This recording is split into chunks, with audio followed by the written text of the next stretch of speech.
आज की कहानी एक ऐसे भूतनी के बारे में है जो लोगों को मारकर उनका खून पी जाती है और उनके लाशों को कच्चा ही चबाकर खा जाती है। नमस्कार दोस्तों, स्वागत है आपका हमारे YouTube चैनल इंटरैक्टिव चार्म पर।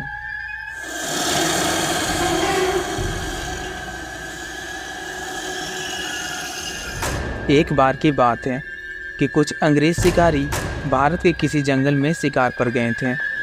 उस जंगल के बाहर एक डाक बंगला था, पर उसमें पहले से ही कोई बड़ा अधिकारी रुका हुआ था। इसलिए इन अंग्रेज शिकारियों को जंगल के बीच बने एक पुराने डाक बंगले पर रुकना पड़ा। डाक बंगले का रखवाला अपने परिवार के साथ रहता था और डाक बंगले में रुकने वाले लोगों की सेवा करता था। डाक बंगले के परिवार में उसकी बीवी तथा 14-15 साल की उसकी एकमात्र पुत्री रहती थी। एक शाम जब अंग्रेज शिकारी शिकार करके वापस बंगले पर आ रहे थे तो वे नहा धोकर शराब पीने के लिए बैठ गए। शराब पीने के बाद उन्हें इतनी चढ़ गई कि वे लोग पूरी तरह से बहक गए और उस रखवाले को गोली मार दिया।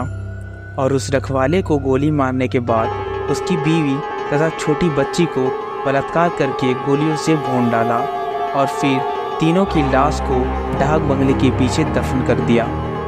अंग्रेजों ने कुछ दिन बाद वहां कैलाश नाम के एक नया सेवक को रख दिया। किसी को कुछ भी पता नहीं चला कि पुराना डाक बंगले का सेवक और उसका परिवार कहां गायब हो गया। एक बार की बात है, कैलाश रात को गेट बंद करके सोया हुआ था। तभी अचानक उसकी नींद खुल गई क्योंकि उसे लगा कि दरवाजे पर कोई रो रहा है। उसने एक हाथ में लाठी उठाया और दूसरे में लालटेन और दरवाजे पर जाकर हाक लगाया कि कौन है, इतनी रात गई, दरवाजे पर कौन रो रहा है।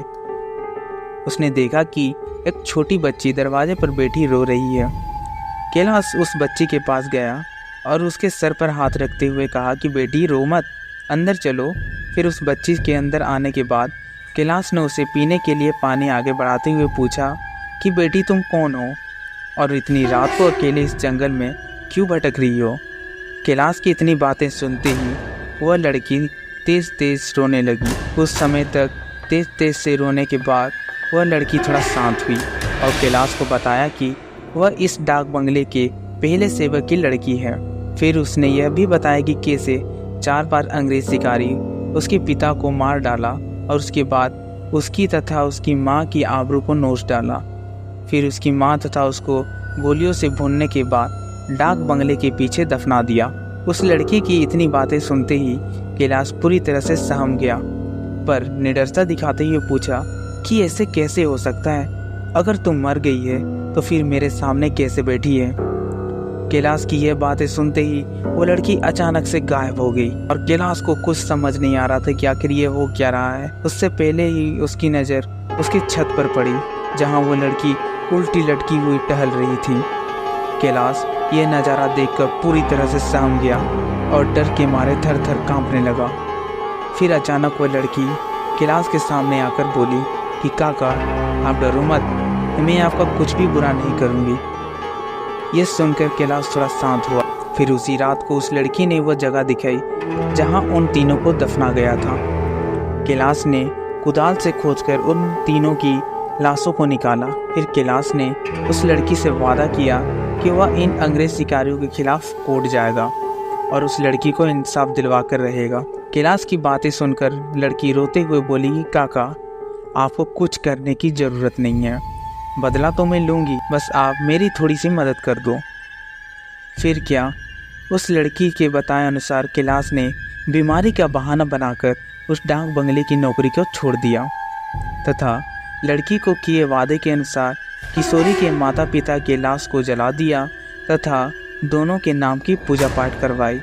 उन दोनों को मुक्ति हो गई, पर उस लड़की के कहे अनुसार कैलाश ने ना लड़की के लाश को जलाया और ना ही उसका क्रियाक्रम कराया, क्योंकि लड़की ने कहा था कि अगर उसके लिए भी पूजा पाठ हो गई तो वह भूत ही योनि से मुक्त हो जाए और उन दरिंदों से बदला नहीं ले पाएगी। समय बीतता गया। अब उस डाक बंगले में कोई नया सेवक आने को तैयार नहीं होता, क्योंकि कैलाश वही आसपास मंडराता और नए आने वाले सेवक को भूतही कहानी सुनाकर भगा देता। कभी कभी वो लड़की भी अपनी भूतही कारनामे से आने वाले नए सेवक को 9-2-11 कर देती। उस बंगले पर शिकारियों का आना कम नहीं हुआ। वो आते और खुद ही अपना व्यवस्था कर देते, पर जो अब वहाँ जाता कभी वापस लौट कर नहीं आता, क्योंकि उस डाक बंगले में ठहरने वाला हर एक अंग्रेज शिकारी उस लड़की का शिकार हो जाता। कभी कभी तो ऐसा होता कि वह लड़की किसी अंग्रेज शिकारी को अपने लटकों झटकों में फंसाकर उस डाक बंगले में ला और रात को अपने असली रूप में आ जाती। धीरे धीरे ये खबर आसपास के क्षेत्रों में फैल गई। शिकारियों में भी यह खौफ फैल गया कि जो भी शिकारी उस डाक बंगले पे जाता, वहाँ ठहरने वाले शिकारी की रात तो होती पर वो दूसरे दिन का सूरज नहीं देख पाता। 2-3 वर्ष के बाद अब वो डाक बंगला खंडर हो गया था, क्योंकि अब किसी की भी हिम्मत नहीं थी कि वहाँ ठहरे। आखिर किसको अपनी जान की परवाह नहीं। पर वह किशोरी भूतनी अब युवती बन गई थी।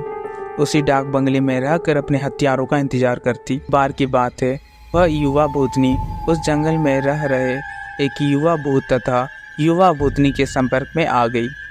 ये दोनों आदिवासी थे और जंगल में लकड़ी काटते समय अंग्रेज शिकारी के शिकार बन गए थे।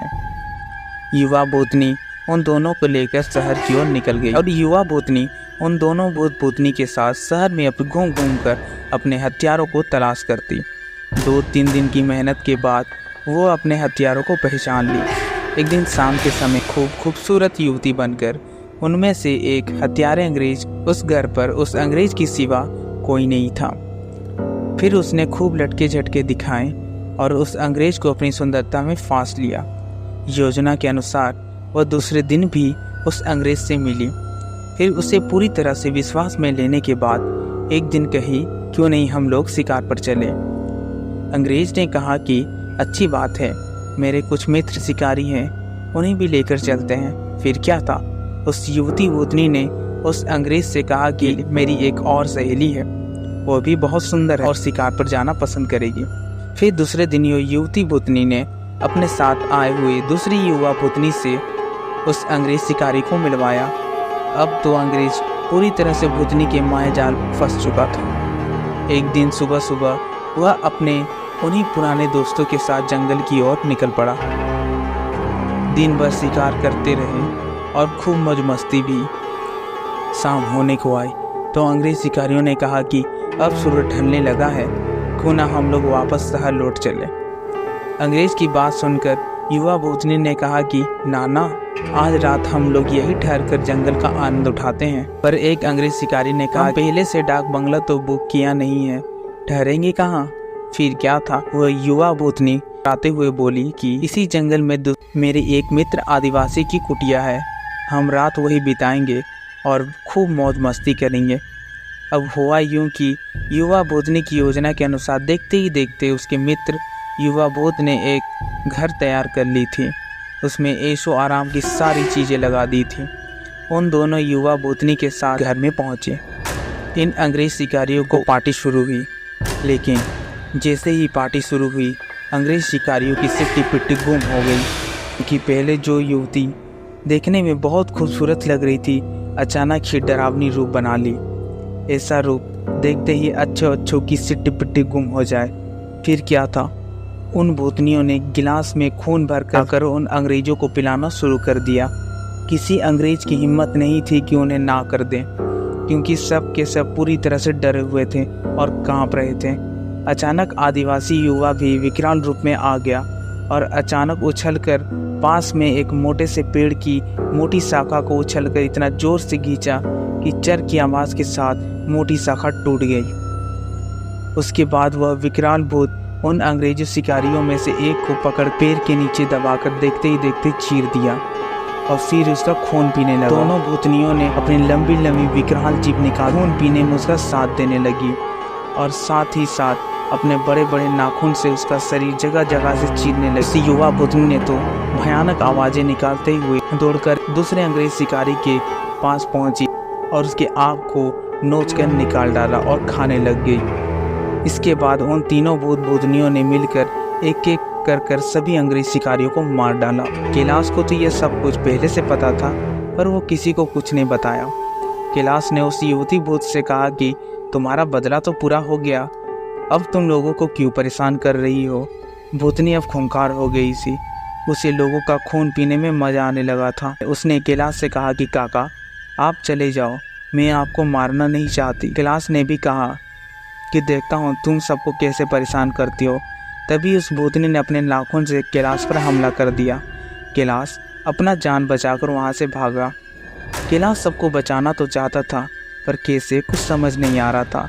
फिर एक दिन समय निकालकर गोपनीय रूप से कैलाश ने उस युवा भूतनी के कंकाल को भी जला दिया और उसकी मुक्ति के लिए पूजा पाठ करवा दी। फिर इसी तरह कैलाश ने सबको उस भूतनी के जाल से बचाया और उस भूतनी ने भी अपना बदला ले लिया।